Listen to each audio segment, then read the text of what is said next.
거룩하신 하나님께서 이스라엘 언약 백성 가운데 항상 임재해 계신다는 사실 때문에 이스라엘은 거룩한 백성이죠. 또한 그들이 살고 있는 땅도 하나님이 거하시는 거룩한 처소가 됩니다. 그렇기 때문에 하나님의 거룩하심을 파괴하는 것들, 가령 우상 숭배나 오늘 본문의 경우와 같이 사람의 피를 흘리는 행위 등으로 인해서 그 땅을 더럽혀서는 안 된다라고 하는 것이 하나님의 뜻이었습니다. 하지만 만약 피 흘림으로 땅을 더럽혔을 경우에는 어떻게 해야 되는가? 하나님께서 친히 제정해 주신 규례에 따라서 그 땅을 정결케 해야만 했지요. 왜냐하면 이러한 결정이 이루어지지 않고는 아무도 하나님과 친밀히 교제할 수 없기 때문입니다. 그러므로 살인자를 죽이지 않고 방임하는 것은 곧 그 땅을 계속해서 부정케 하는 것이 됩니다. 따라서 피 흘린 땅을 정결케 하기 위해서는 피는 피로라고 하는 이 정의와 보응의 원칙에 의해서 그 살인자의 피 역시 요구되었던 것이죠. 다시 말해 살인자를 피 흘린 땅에서 처형함으로써 그 땅의 부정함을 일소하도록 말씀하신 것입니다. 살인죄는 그런 점에서 사형으로 다스리는 것이 마땅하다라는 것이 오늘 본문의 말씀이죠. 하지만 만일 살인 행위라 할지라도 그것이 고의이거나 계획적이지 않다면 오늘 본문에 표현하는 것처럼 원한 없이 우연히 또한 기회를 엿봄이 없이 보지 못하고 해하려 한 것이 아닌데도 사람이 죽는 일이 발생했다면 요즘은 그것을 과실치사라고 이렇게 부르죠. 이런 경우에는 살인자가 도망할 수 있도록 정해진 도피성을 가나안 땅 곳곳에 두었던 것입니다. 그래서 도피성과 관련된 하나님의 율법은 다음과 같았습니다. 첫 번째는 만일 어떤 사람이 사람을 죽였다면 그는 회중 앞에서 즉 공개 법정에서 재판을 받을 때까지는 이 도피성에 있음으로써 율법의 보호를 받으며 안전하게 지낼 수 있었습니다.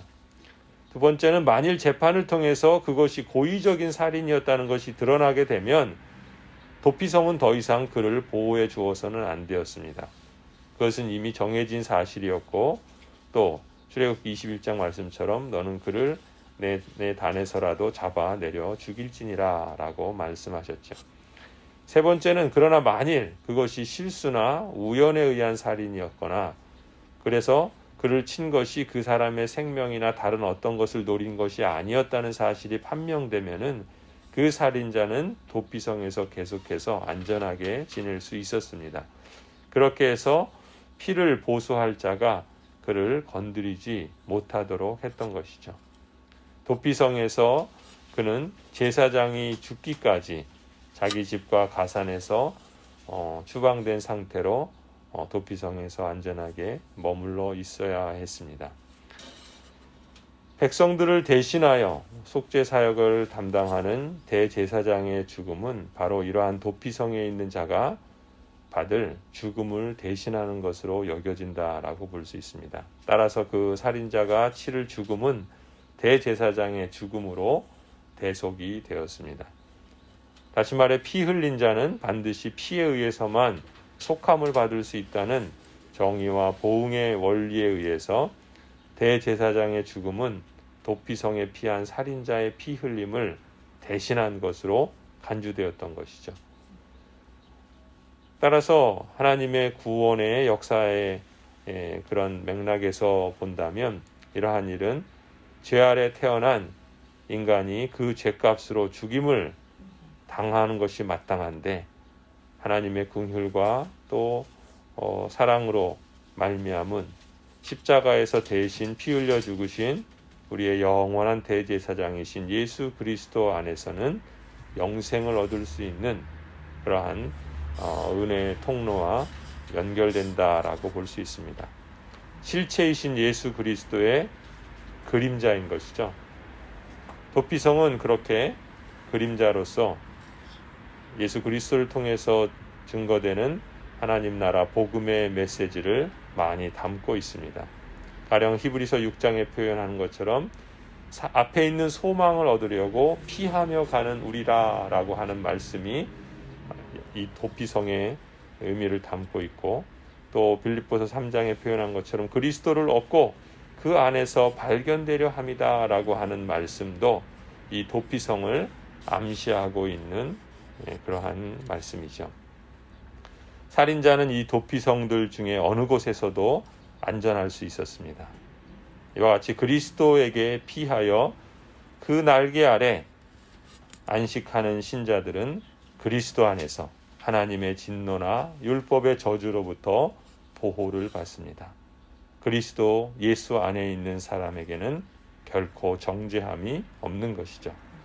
그것은 이스라엘의 언약 백성들만이 아니라 그 땅에 사는 타국인이나 거기에 거하는 사람들까지도 이 도피성의 혜택을 받을 수 있도록 하나님께서 허락해 주십니다. 이처럼 그리스도 예수 안에서는 이방인이나 유대인이나 차별이 없이 하나님께서 베푸시는 그러한 놀라운 은혜와 또한 긍휼의 역사가 있는 것이죠. 이처럼 도피성 제도는 연약하고 죄 많은 인간을 위한 하나님의 무한하신 사랑과 또 끝없는 긍휼을 반영한 규례라고 볼 수 있습니다. 하지만 살인자가 어떤 이유일지라도 도피성 밖으로 나가는 것은 곧 하나님의 그 긍휼과 은혜를 무시하는 것으로, 그러한 행위는 더 이상 이 공적인 보호를 받을 수 없게 되죠.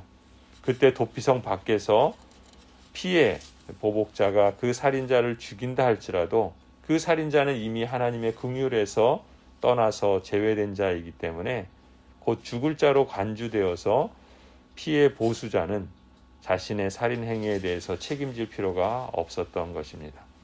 이것은 생명의 보금자리인 예수 그리스도를 떠나서는 아무도 생존할 수 없으며 구원받을 수 없다는 진리를 우리에게 예표해 주는 것이죠. 성도 여러분, 하나님께서는 예수 그리스도를 이처럼 우리의 대제사장으로 보내주셨습니다. 우리에게 긍휼을 베푸시고 도피성이 되어주시고 예수 그리스도 안에서 하나님의 사랑을 완성시켜 주신 이 놀라우신 하나님을 찬양하십시다. 하나님은 또한 그리스도의 몸인 교회를 이 세상 가운데 도피성으로 두십니다. 교회는 그런 점에서 세상의 죄인들에게 구원을 얻고 생명을 얻는 역할을 감당하는 거룩한 통로인 것이죠. 오늘도 예수 그리스도 안에서 참된 안전과 보호를 누리실 수 있기를 바랍니다. 하나님께서 우리와 함께 하시고 친히 그 날개로 품어주심을 우리가 확신하며 그 안에 붙어 있고 또 연결되어 있고 또 함께 그 은혜를 누리며 나누실 수 있기를 바랍니다.